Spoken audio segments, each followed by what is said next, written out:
Good evening and thanks for joining us. I'm Jim Nintzel, host of AZ Illustrated Politics, our weekly analysis and commentary on local, state, and national affairs. On tonight's show, a Democratic landslide in this week's Tucson City Council elections. We'll talk about what happened and why. Plus, we'll find out the latest on Rio Nuevo's work with the city of Tucson and examine how the 2014 midterm elections are already underway. That's all coming up on AZ Illustrated Politics, but first, a look at today's top stories. Arizona students are scoring better in math and reading, that according to a new national report. The National Center for Educational Statistics annual report says Arizona fourth grade math students scored significantly higher in 2013 than they did in 2011. The scores for 8th grade math students remained about the same as they have been for the past few years. Compared to students nationwide, Arizona math scores are still below the average. According to the national report, Arizona reading scores did not change in the last couple years and are also still well below the national average. The National Center for Education's report card looks at reading and math scores for students in 4th grade and 8th grade every 2 years. The construction of the federal courthouse in Yuma, named after Judge John Roll, is complete. The building of the new facility was approved by Roll shortly before he was killed in the January 8th shooting. At the time, Roll was the top federal judge in Arizona. Senator John McCain and then Senator John Kyle both pushed through the legislation naming the facility after the late judge. And that's a look at tonight's headlines. There was good news in the October jobs report, a surprise spike in hiring, despite the political impasse that shut down the government for half of the month. The superstorm that pummeled the Philippines was among the strongest on record. It forced hundreds of thousands to flee and cut off communication with parts of the country. And it's Friday. Mark Shields and David Brooks are here to analyze the week's news. Those are just some of the stories we're covering on tonight's PBS NewsHour.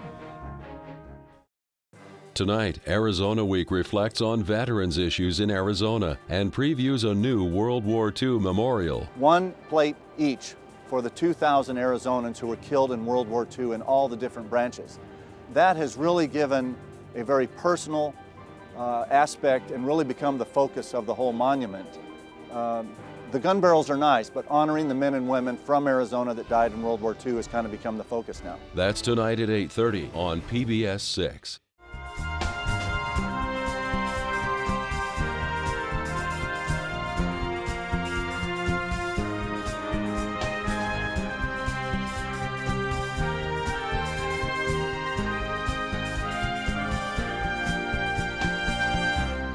After Democrats Karen Ulick and Richard Finbrays won re-election this week with nearly 60% of the vote, Mayor Jonathan Rothschild called it an affirmation of the work of the current city council. Here to talk about what the election means is Tucson City Councilman Steve Kozachik, small business advocate and radio show host Miguel Ortega, and attorney Jeff Rogers, the former chairman of the Pima County Democratic Party. Welcome to all of you. Councilman Kozachik, congratulations. You also won re-election yesterday with, I think, 93% of the vote. Fairly strong victory. Of course, you were unopposed in that race. Your colleagues won by 10,000 votes or so, and that was a much larger margin than they won by 4 years ago. What do you think was the reason they did so well? Well, I think it gets down to message, quite frankly. We had a good message, a positive message, we as a team. And I think what the difference between what we were selling and what the Republican Party was selling was we can invite you, and I'll speak to the downtown core because that's Ward 6 and it's where I've been working really hard for the last 4 years. You can walk down and touch and feel and enjoy and experience the message that we were selling. It wasn't just some sort of a sexy little soundbite. We have over $60 million in private sector development going vertical right now in the downtown core, with another $100 million in the pipeline for 2014. So we can invite people down to look at what we were preaching. Come down and see the economic development. Come down and see what's happening and the buzz that's going on, a virtual renaissance in downtown. The other side was just all about this negativity and kind of keeping the sort of a business theme. If you are a struggling business, and we all know that the Pima County GOP is struggling, You can complain about the number of parking spaces you've got, or you can complain about the color of your sign outside your store. But if you're selling a lousy product, people aren't going to buy it. And the product was negativity, and I think the community's tired of that. So while you have one side saying, come and experience what we're doing down here, it's tangible, you can enjoy it, you can experience it, and the other side is saying, we're just all negative about what's going on in Tucson. The community said, we're believing what we're seeing and feeling and hearing, and we're not believing the little negative sound bites. I think that was key. Miguel, why do you think the Democrats did so well this time out? Well, it was a combination of two things. I mean, the Democrats did a great job. I mean, the ground war was just fantastic. Shasta, I think, did a fantastic job. And things are going relatively well. We don't have Rio Nuevo to kick around. I mean, I think actually it's an extension of, 4 years ago, folks voted out of anger. They were very upset about how the direction mayor and council was going with Rio Nuevo. And I think that the message was received. And then, you know, Steve was elected, Karen Olmos was defeated, and so they heard that anger and they made some changes. But again, I think also that the Republicans really had a very poor campaign. I mean, Ben's campaign was just very, very, for so much money that they received, I don't know where they spent it, because I mean, you had messaging problems left and right. I mean, there was a YouTube video with Ben talking about watershed management and that kind of thing, but it was used at the end of the campaign, and it was very well received, but it wasn't used throughout the campaign. They didn't know how to talk about him. I think he had a lot of conservatives saying, you know, continue to go with the guns and Rosemont and you know, poor business and it was very negative, like Steve said. But there was just some very basic mistakes, and even with like simple things like the Michigan left turn. I heard a radio show where they were talking about how that was terrible, and that was just, you know, what is Karen thinking about with that Michigan left turn? I mean, it kind of works, but still, you know, even though it works, I'm not sure. And so it's like, you're all over the map here. You're not going to win elections that way. Those are not game changers. Right. Those, you know, those are not hitting people in their pocketbook. We can invite you to the downtown core. We just did a planned area development on the far east side. Richard Fimbres has some going on the southwest side. We can invite you to see the successes that we're talking about in the campaign. If you want to go negative, but I think the community is just done with that. You mentioned Rio Nuevo. We've got a great relationship with Rio Nuevo now. We're all pulling the rope in the same direction. We're putting $8 million into the TCC. Things are fundamentally different now than they were 4 years ago, and the community gets that, and I think that was reflected in the vote. And I want to talk about the Rio Nuevo in a bit, but Jeff, national mood, I think, also plays a big role in some of this stuff. But what you got to see some of the numbers of who was actually voting, who was turning in their ballots, and what is your understanding of that kind of insider stuff? Tell you about what was going on here. My biggest surprise was how well we did in Ward 2 and Ward 4. You know, we hold those seats by way of having a citywide vote in the general election, but we usually lose those and lose them badly. And those are the northeast and the southeast side. And we were ahead almost the entire time in both of those wards. And I think we don't have the final numbers yet, but I think we're still going to win Ward 2 and lose Ward 4 by only a few hundred votes. And so, you know, I think both of these guys captured, you know, a lot of this. On the one hand, 10 years ago, or less than 10 years ago, the Republicans had de facto control of the city mayor and council. They had 3 Republicans, 3 Democrats, and an independent who mostly sided with the Republicans on most of the issues. And so, you know, here a short time later, we now hold all 7 seats. And a little bit of that is because of the ground game and what we've built over the last 10 years into the Democratic Party. We seek out and find candidates for everything from school board to city council to the legislature to the mayor. We plan ahead, we train those candidates, we work hard for those candidates, and we get them elected. And we're well funded now, much more so than we were 10 years ago. So we've come a long way as a party, but I have to say that I think that the theme here that I'm going to join you guys in is the negativity. I mean, you say you want to be a leader of this community and you want to be on the mayor or council and you trash our community. Well, most of us love this city and we know there are some flaws, we know there are things that need to be worked on, but we want to talk, you know, we want to talk about what we need to do to make it better. And instead of coming in and saying, you know, just really trashing our community. And I think the Republicans also are living in the same kind of bubble they lived in nationally, where they're so shocked that Mitt Romney lost. They live in this talk radio, conservative talk radio bubble, and they're not listening to what's going on outside of that bubble. They're talking to each other about the same things, and then they start believing they're true. And I think hopefully this is a wake-up call, because I think it's a good thing to have a better Republican Party for this community. If I could say too that I'm not exactly celebrating, because the Republicans are in such a mess that I think that concerns folks, because then you don't have accountability for the Democrats. Both parties are fully capable of screwing things up.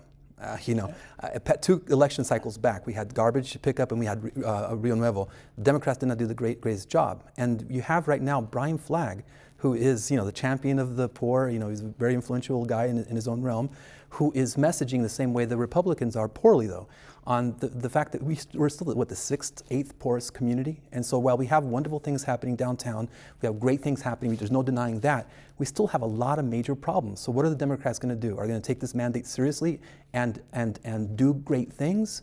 Or are they going to, really not understand what this mandate really means and screw up themselves? Both are capable of screwing up. I would also add Brian Flagg's very concerned about the U of A Wildcat games being on too many cable games on cable. Steve, I saw that. Had not heard that was one of Brian's issues, but I will. I have to jump in with Jeff here. Some of these talk radio guys are just going to choke on their own bile if they don't get over themselves. I mean, we have got, and to your point, Miguel, we have got some issues, some serious issues at the council right now that we're going to be facing very soon. They're budget issues, and we've got some very significant charges that are going to be in front of us for the next fiscal year. We get that. And so to both of your points about the accountability and the fact that a strong Republican Party would be a good thing. But they're in this little echo chamber right now, and they're hearing themselves, and they're just driving the community down, and people are tired of that. Let's gather together, let's lay the issues out on the table, see where all the circles overlap, and find those points of agreement and solve some public policy issues, not just bash on who we are as a community, because we are a good community. I mean, you saw when the Gifford shooting happened a couple of years ago, this community really came together. And you've still got that little fringe off to the side who's still poking away at that, and it doesn't resonate with people. And Miguel, I wanted to ask about the budget override. Budget override passed in the Catalina foothills, but did not pass in the Sunnyside School District. What do you take away from that? Well, the Democrats at the Sunnyside School Board really screwed this up, didn't they? I mean, that goes to my point that no party is incapable of screwing things up. I mean, obviously it was going to fail. And I think there are some people who are saying, but this is for the kids, it's earmarked, we have to get this passed. I don't care how good of an idea it is. If you have a governing board that is less than responsible and not, being irresponsible, folks aren't going to have confidence in your. There's a huge amount of infighting going on. Absolutely, and a lot of questions. And so I think it's kind of irresponsible just to assume voters at Sunnyside would just ignore that and say, everything is fine, I'm just going to go ahead and trust you. Even though logically you make the argument that it's earmarked, it's going to go for the kids. Yes, we're terrible, our board is terrible. These Democrats cannot get their act together, but it's for the kids. Can you please, how about a vote of confidence? No. What does the dichotomy tell you, Jeff? Well, I mean, you've got 5 members of that board. 2 of them were being recalled by one group that supports the other 2. Now, after that recall gets started, the first ones to be recalled start a group to recall the other 2. And so, and you've got a superintendent, Izquierdo, who basically is perceived as having some true integrity issues. And so people are not going to trust them with their money. But that goes back to a bigger problem we've got here in Arizona. Why should the foothills or Scottsdale or some of these other school districts have overrides and have better quality teaching and more money for the students and more teachers' aides and librarians and school nurses, because that community has the wealth to say we're going to back this override, and yet other school districts like Sunnyside, maybe TUSD, are denied that. I mean, we shouldn't have to be going and doing overrides every few years to support these school districts. This legislature needs to stand up and take responsibility for education and make it equal for all students in this state. And we're an embarrassment. We're usually last, next to last, third from last, fourth from last in funding of all of the states in America. And it's time for the legislature to understand that is their primary responsibility and what we expect them to focus on when the legislature opens in January. And I think until we have a changeover, and frankly, have more Democrats up there, we're not going to probably see that. And we'll see quite an election year on that front next year. But Steve, let's talk about Rio Nuevo. Some big news this week with the Rio Nuevo board, as you mentioned earlier, voting to start spending money on rehabbing the TCC. You manage the facilities here at the University of Arizona, so you have some insights into what we need to have happen there at the convention center. What do you think needs to happen there and make it a modern facility? Well, I'm on a part of a committee that includes people from the TCC, people from the Rio board, me and some people from the city planning department. And we understand that we've got one shot to get this right, to re-earn the community's trust in our ability to manage a project effectively. What we're doing is we're looking at some what I'd call fan amenities, so that when you walk in the door, you can experience the changes: new seating, new lighting, a consistent color palette around the building, the restrooms, concessions, the things that fans come in and actually touch and interact with. We've got about $8 million, and it's about 5.7, I think, in construction costs, reducing the, backing out the indirect charges. That's not a ton of money, but we can do some good things with it when it comes to making your experience as a fan something that you recognize that, yeah, they did some good things here. So I'm involved in that committee, I think, because they recognize that, as you say, it's what I'm doing on campus, and so we're managing that project, recognizing that we have to be more responsible with those dollars than we would be with our own household dollars or with the private sector dollars, because we're spending other people's money. And the fact that Rio Nuevo has such, as Miguel pointed out, such a checkered history in this community. We've got to get this one right.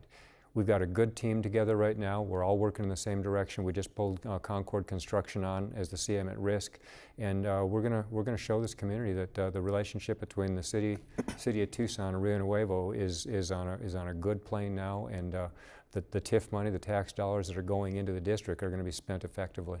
And they've also taken title to a piece of property at Congress and I-10 that the city had actually already approved a project on, so there are legal issues lingering on that, but the Greyhound bus station is also still on that property. What do you think the future of that is with Rio Nuevo now taking it, and what's going to happen with the bus station? Well, a couple things. First of all, that parcel, the I-10 parcel, was a part of the settlement agreement that we came to with Rio Nuevo, and so we've given them a certain amount of time to bring something vertical up out of the ground on it. You're right, the Schwabe Peach property RFP, request for proposal, had been awarded by the city to the group to start building some mixed use and residential on the property. That responsibility now shifts over to Rio to kind of manage that RFP, to see if they need to retool it or if they can find a way to make it still work. I would support the Schwabe proposal, frankly. I think it was a good one. It was something, that's why we approved it. And I hope Rio finds a way to move forward with it. We don't know whether or not that will impact the Greyhound site yet, because until they finalize the footprint, we're not sure how much that will encroach, if at all, on the Greyhound property. I have heard anecdotally the Greyhound has identified a site on the I-10 corridor that they would like to move to. But again, that's not something that we're even dealing with right now. My first priority, and I hope that of Rio's as well, is to find a way forward with Schwabe and Peach property and to honor the RFP that we awarded, bring something to that site that really and it's right off the I-10. It's the first thing people are going to see. And it was a good proposal. I think that they're heading in that direction. I hope they do. Miguel, the Rio Nuevo board is also having a contest with high schoolers to come up with a new name for the district. Is this going to work? Stop while you're ahead. I mean, we went down that road. Forget a new name. Just do the good work that's being done right now. I think that's a big mistake. Just don't remind people of the past. You know what I mean? It doesn't matter what the name is. Just do good work. And to the Greyhound station, I think that we need to start thinking about how we're different than Phoenix. You know, Phoenix moved their Greyhound station out of the downtown area. They've been messing with the transportation in the downtown area. Downtowns are supposed to be places for transportation and commerce and entertainment, high-end, dining and low-end dining, everything, you know what I mean? And so the other day, I dropped off my mom at the Greyhound station, and what I saw was people putting money into the vending machines instead of spending their money on local businesses. I just really think that the council and other folks should really think about what they do with the Greyhound station and also what they do with the Ronstadt Center. It can't all be about high end. It's wonderful. I'm excited just about it. Like everybody, I'm excited about what's going on downtown. But let's not forget what the essence of a downtown is and how businesses can benefit. The Crescent Smoke Shop, they benefit from a lot of the paying customers across the street from the Ronstadt Center. And their money is just as green as anybody's money from the foothills. So we need to be very careful about that and take the mandate that is just earned and do right by everybody, by small business owners and by customers and people like my mom that want to take, want to have a dinner or lunch before they go get on the Greyhound station and go to Calexico. Jeff, your thoughts on? Well, this is going to be a thorny issue for Steve and the rest of the mayor and council to deal with, because you got a couple of problems. The original proposal was to put it just north of the current Ronstadt Transit Center, and the idea was you'd have multimodal transportation. The bus, the Greyhound would feed into the bus system would feed into the Greyhound, and while that all sounded pretty good back when it was proposed, now people are saying, well, we don't want to have all those buses belching diesel fuel or even the cleaner fuels and all of that, what the milieu that's created by the bus depot and Ronstadt, and there are developers who see that as very valuable property and would like to put more development along Congress Street where part of that is, and I see that as being something where there's a lot of competing interests, and that's going to be a very difficult thing for the mayor and council to solve. But I agree, we don't need to just remove all of the transportation from that area and say, okay, let's completely gentrify downtown. And that's a dangerous way to go. I mean, we've already seen that happen in some of the barrios in Tucson, and pushing people who've lived in those barrios for generations out, and creating fancy homes and law offices and architects' offices and other things. So it's going to be a difficult area for us to reach a compromise and get everybody to the table at the same time and figure out what to do with it. And that's the key. And it kind of goes back to what I said about get everyone on the table, throw the ideas out on the table, and see where the circles overlap. This can be an absolutely wonderful site when we get done developing it. You mentioned Congress Street, that south face on Congress. There's still two properties just to the north of the existing Ronstadt Center that we can shift 200 feet. That doesn't gentrify. That doesn't shift the transit function out of the downtown core. It moves it a couple hundred feet. You can throw a stone that far. We can do some really wonderful things if everybody recognizes that we need multiple voices at the table. Right. And you're in the process actually of right. getting, or soon we'll be getting requests from proposals. You wanted to accelerate that. Well, and the rest of the council said they'd wait until the start where of the we year. are is not even at the RFP process yet. All we're doing is we're putting together a scope of what the qualifications for proposers would be. We will then send that out around the first of the year and say, it's called an RFQ, a request for qualifications, and we'll see who applies. And that's basically saying, send us your resume. Where have you done similar multimodal, mixed-use kinds of projects before? We'll then shortlist that, draw the scope in even more tightly and say, okay, now that we've got the short list of proposers, what do you want to do on this site? That's when the conversation about these, what's it really going to look like, will ramp up. But all we're looking at right now is just send us your resume. All right. With this week's election behind us, we already have the 2014 midterms underway. We are seeing action here in southern Arizona's Congressional District 2, where Ron Barber looks likely to face a rematch against Martha McSally, who nearly beat him last time. She still needs to get through a Republican primary. But this week, roll call put Ron Barber on the list of the 10 most endangered congressmen here in the nation. At the same time, Stu Rothenberg of the Rothenberg Political Report knocked McSally for not being more upfront about how she would have voted on the deal that reopened the government this year. Jeff, how much trouble is Ron Barber in next year? I think he's going to be fine. You look back at this district, we won it in 2006, we won it in 2008, we won it in 2010, and we won it twice in 2012.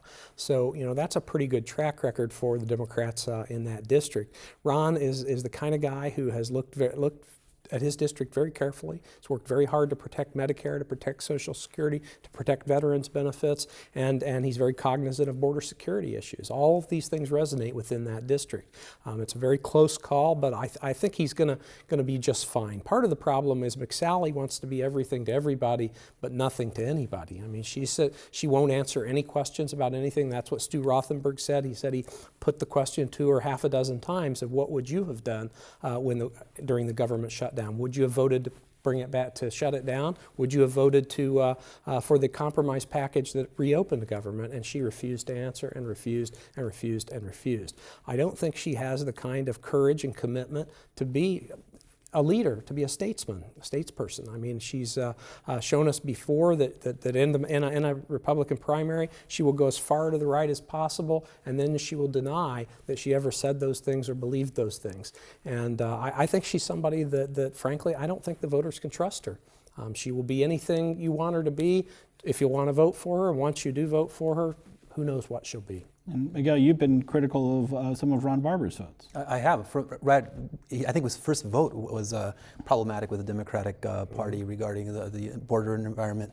Really went against democratic principles, and his latest vote with the government shutdown was very problematic. And at least on social media, you see lots of folks who are just not forgetting. I think that if Ron does one more thing to appease the right, to go to the right, I think he'll probably have a primary challenger. Now, if he gets more than one, then yeah, then he'll get elected.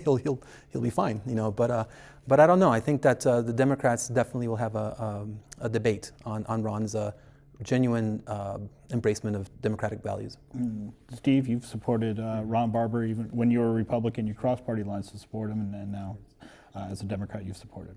Yeah, well, two things. With respect to Martha McSally, in having sat through those debates in the last, both in the CD2 debates last time, it was common for her to take the position that we'll figure this out, or I'll work on that, not owning a position and not taking a strong stand on something. So the fact that she's dodging now shouldn't be a surprise to anybody. With respect to Ron, I think what he did show was that he is willing to reach across the party lines to try and find solutions, even to the chagrin of the base. And I think at the end of the day, the Democratic Party will recognize that he is the superior candidate for representing Southern Arizona for the border issues and some of the other ones that we talked about. And Martha McSally, we saw her get dragged as far to the right as she would go to win her primary last time. And as I understand it, she's being primaried by a pretty far right-wing guy this time as well. So we'll probably see that again, to the extent that Ron kind of tries to find that moderate middle where we can get multiple voices to the table and create good public policy. I think that he will prevail. And he's got to help build up some of his support in Cochise County. I think he did very poorly down there in the last election. Jeff, we're running out of time here pretty rapidly, but Attorney General Tom Horne is coming down to investigate Pima Community College and their decision to give in-state tuition to the kids who are here under the Deferred Action Program that the Obama administration put together. What's the legal argument here? And we only have a minute left. The fact is that he's wrong on the legal argument, because the legal argument, the statute says that people, if they're able to work here and they have a status that allows them to work, then they're eligible. And the statute even mentions the I-766 form as being an indication that you have a lawful status and lawful status in this country. So I think he's going to lose legally. But this is just like when he attacked TUSD 4 years ago. This is him pandering to the right-wing base. That's exactly what's going on with him. He's also going to lose ethically. What he's essentially saying, he doesn't understand that you can't quadruple somebody's tuition who has lived here their whole life and expect them to be able to stay in the public education system. It gets back to look at what he's accused of. The man has no moral compass whatsoever. Okay, and we're going to have to leave it there, but homecoming weekend, big weekend here on campus, also the Loft Film Festival, a lot going on. I hope folks get out to enjoy all that. Thank you guys all for being here, and we will be right back with some closing thoughts.